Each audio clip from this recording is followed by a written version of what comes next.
Hi everyone, good evening. So this is your brother mentor Shankar Narayanan. So in this today's class, in this today's video, I am going to share my experience on UPSC mains answer writing. So some of you people asked, so what is the strategy or what is the way or how to proceed forward. So I am just going to share my experience. So inniki from GS1 mains GS1 geography la irundhu from the topic distribution of key resources across the world. The topic is distribution of syllabus romba mukkiyanga, syllabus neenga memorize panni aganum.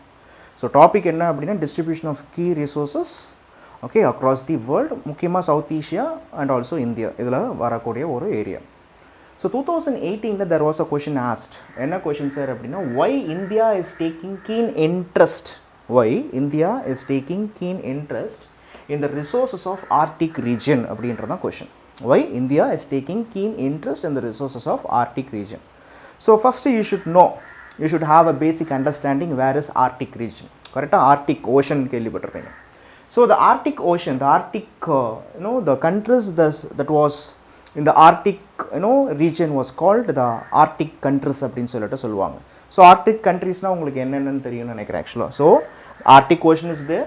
So the countries around the Arctic Ocean. So என்னென்ன countries-லாம் இருக்கு பாருங்க. So Russia was the largest country which shares its territory with the Arctic ocean. So Russia is the largest country here. So next is Finland.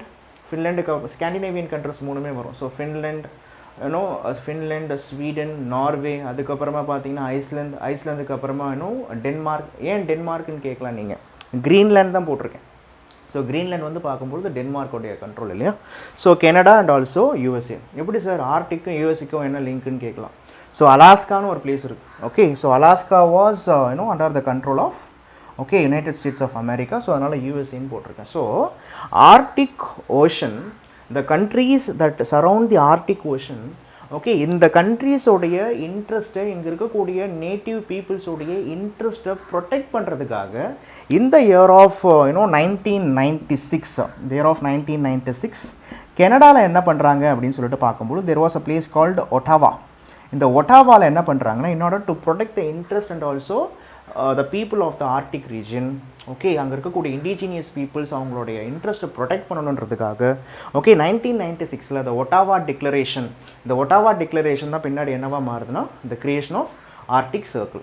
Okay, 2013 prelims question எப்படி கேட்டிருந்தாங்கன்னா, okay 2013 so what are all the countries that surround the Arctic Ocean அப்படின்னு தான் கேட்டிருந்தாங்க. Okay, so 2014 கேட்ட 2014 கேட்ட prelims question Arctic council பற்றி. அப்போது question இதான், ஆர்டிக் ரீஜன், ஆர்டிக் கவுன்சில் பற்றி இப்போ தெரிஞ்சாச்சு. அப்போது why India is taking keen interest in the resources of Arctic region. So introduction என்னென்னா இதான், எப்போ ஃபார்ம் பண்ணாங்க, what are all the countries are all there. Now we are going to deep into the question. The question is what அப்படின்னா they have asked 150 words, 10 mark தான் கேட்டிருக்காங்க. Okay, so 250 words கிடையாது, 150 words தான். So introduction part இதுவே வந்து பார்க்கும்பொழுது ஒரு 50 words கிட்ட வந்துட்டுருக்கும். ஸோ இப்போ தான் கொஷினோடைய கண்டென்ட்டுக்கு நோக்கி நம்ம போயிட்டுருக்கோம். ஸோ என்ன கண்டென்ட் நோக்கி போகிறோம், why India is taking keen interest in the resources of the Arctic region. So ரொம்ப சிம்பிளான ஒரு விஷயம் தான். என்ன ரீசன் அப்படின்னு பார்த்தீங்கன்னா, first one is economic interest. Arctic ocean இங்கே இருக்கக்கூடிய due to the melting of the glaciers, பாயிண்ட்டே தான் first point, due to the melting of the glaciers. இங்கே இருக்கக்கூடிய glaciers when it was melted automatically, okay, இங்கே இருக்கக்கூடிய கண்ட்ரிஸ் ஓகே இந்த glaciers melt ஆனதால் ஓகே நிறைய ரிசோர்ஸஸ்லாம் அங்கே வந்து பார்க்கும்பொழுது எக்ஸ்ப்ளோர் பண்ணுறாங்க. ஓகே, ஸோ டிஸ்கவர் பண்ணுறாங்க. அப்படி என்ன ரிசோர்ஸஸ் அங்கே டிஸ்கவர் பண்ணுறாங்கன்னா, what the scientist say is 13% of the okay வேர்ல்டில் 13% of the undiscovered oil.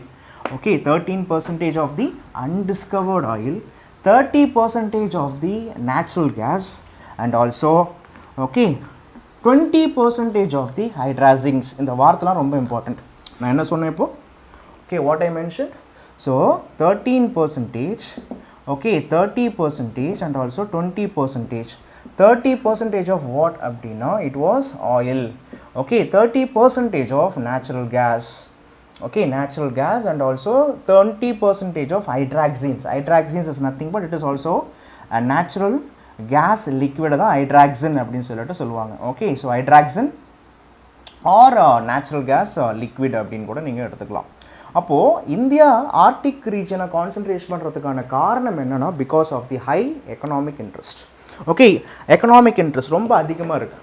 Okay, and point number 2 என்ன அப்படின்னா எக்கனாமிக் இன்ட்ரெஸ்ட். இப்போ பாருங்கள், நீங்கள் கேட்கலாம் சார் இந்தியா இப்போ டேரெக்டாக இந்தியாவே நினச்சாலும் it cannot access Arctic region, correct? அப்போது what is the alternative? India Arctic ரீஜனில் இருக்கக்கூடிய இந்த ரிசோர்ஸஸை எப்படி எடுக்க முடியும், ஆர் எப்படி அதை ஏதோ தனக்கு யூஸ் பண்ணிக்க முடியும்னு பார்க்கும்பொழுது தான் here comes another Jio political interest. Okay, இப்போ ஆர்டிக் ஓஷனில் இருக்கக்கூடிய கண்ட்ரிஸே பார்த்தீங்கன்னா நமக்கு ரொம்ப ஃபேவராக, நம்ம கூட ரொம்ப பைலேட்ரல் ரிலேஷன்ஸில் சூப்பராக இருக்கக்கூடிய கண்ட்ரி என்ன அப்படின்னா ரஷ்யா தான். You cannot say US because இந்த பாஸ்ட் நமக்கும் யூஎஸுக்கும் there are some of the strained relations were all there. It is because of the 1965 Indo-Pak war. Okay, US was supporting this one Pakistan. Okay, and also 1971 Bangladesh liberation war, US was supporting for Pakistan. Okay, and also US நம்மளுடைய closed ஃப்ரெண்டான ரஷ்யாவை okay உடச்சிருப்பாங்க. So US எல்லா டைம்லேயும் வந்து பார்க்கும்பொழுது நமக்கு support பண்ணுறாங்கன்னு சொல்ல முடியாது, பட் ரஷ்யா சப்போர்ட்ஸ் அஸ். அப்போது there was a geopolitical we know by 1989, 1990, 1991. So Russia வந்து பார்க்கும்பொழுது இப்போ இருக்கக்கூடிய கஜகிஸ்தான், கிர்கிஸ்தான், உஸ்பெகிஸ்தான், தர்க்மெனிஸ்தான் ஒரு காலத்தில் சோவியத் ரஷ்யா. ஸோ ரஷ்யா உடைக்கப்பட்டது. ஓகே, ஸோ இப்போ என்ன ஒரு பியூட்டி அப்படின்னா இப்போது ஆர்டிக் ரீஜனில் அதிகமான ரிசோர்ஸஸ் வந்து பார்க்கும்பொழுது டெரிட்டரி வந்து பார்க்கும்பொழுது ரஷ்யா ஓன் பண்ணியிருக்கு. ஓகே, அப்போது ரஷ்யா என்ன பண்ணுறாங்க அப்படின்னா it was claiming the Arctic ocean. Okay, majority of the Arctic ஓஷனில் இருக்கக்கூடிய அந்த ரீஜனை கிளைம் பண்ணுறாங்க. So Russia was conducted its military drill. Russia was the one which hoisted its flag in the Arctic region. So இது மாதிரி நிறைய விஷயம் Russia பண்ணிகிட்டு இருக்காங்க.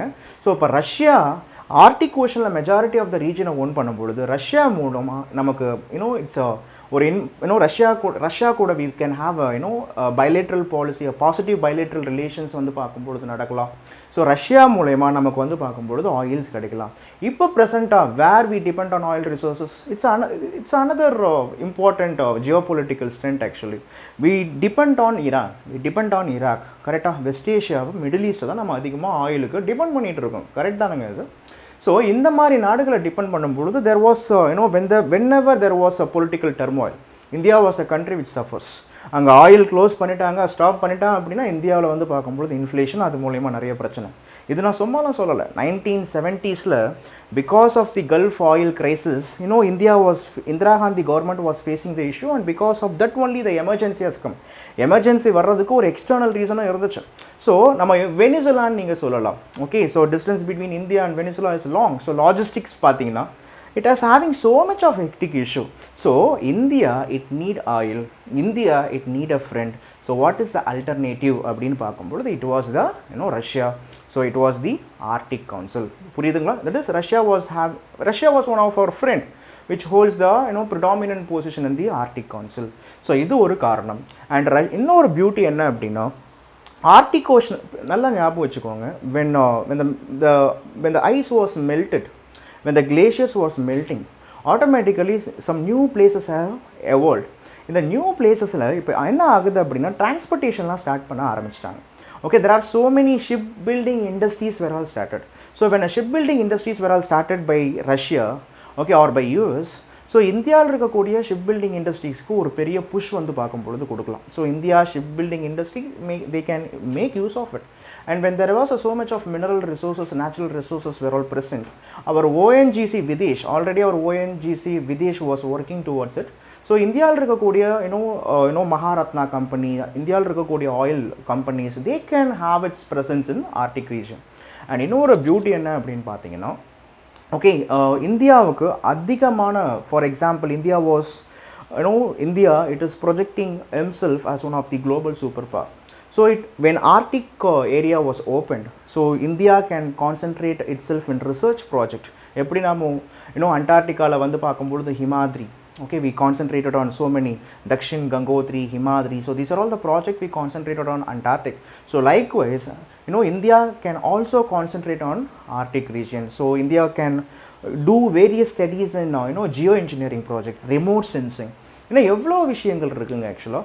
So this all because of these reasons. Okay, so India has its reasonable reasons to explore the Arctic region. So that is what the question demands actually. 150 words கேட்டிருக்காங்க. Okay 150 words கேட்டிருக்கான். இப்போ நான் சொன்னது அப்படியே நீங்கள் அப்படியே கதை மாதிரி மண்டையில் ஏறி இருக்கும். அப்படியே நீங்கள் எழுதி பாருங்கள், டெஃபினட்டாக 150ல் 250 வேர்ட்ஸ் கிட்ட எழுதிருப்பீங்க. ஸோ கொஷினில் ஓகே என்ன கேட்குறாங்க, நாம் என்ன எழுதுறன்றது தான் important. So as a summary I again say Arctic council. Okay எப்படி ஆரம்பித்தோம் அப்படின்னா introduction, why India need Arctic region. Arctic Council was established to look after the issues that going on the Arctic region. So அதில் இருக்கக்கூடிய 8 countries, அதில் Russia நமக்கு ரொம்ப close. So Russia கூட positive bilateral relations வச்சுக்கலாம். ரஷ்யா கூட சொல்லப்போனால் Russia கிட்டேருந்து நம்ம மினரல்ஸ் எடுக்கலாம். இது ஆல்டர்னேட்டிவாக மிடில் ஈஸ்ட் அண்ட் ஆல்சோ வெனிசுலாவை நம்ம டிபெண்ட் பண்ணுறது குறையும். ஸோ இது மூலயமா இந்தியாவுக்கு அன்இன்டரப்டட் ஆயில் சப்ளை கிடைக்கும். அதை தவிர்த்து India it can invest itself in ONGC projects, that is oil projects. ONGC can look after it. Okay இந்தியாவோடைய ஷிப் பில்டிங் இண்டஸ்ட்ரி வந்து பார்க்கும்பொழுது டெவலப் ஆகலாம். ஸோ இந்தியாவோடைய இன்ஜினியர்ஸ் அங்கே போய் ஒர்க் பண்ணலாம். Okay so we have manpower, they have technology. So it's like giving and helping each other. So இந்த மாதிரி காரணங்களுக்காக so Arctic region is must. முக்கியமாக the economic interest again saying it has got 13% of the world undiscovered oil, 30% of what அப்படின்னா natural gas and 20% of this natural gas, okay, liquid, that is hydroxin. So this is what the question demands. So thank you, we will see in the next video. Done.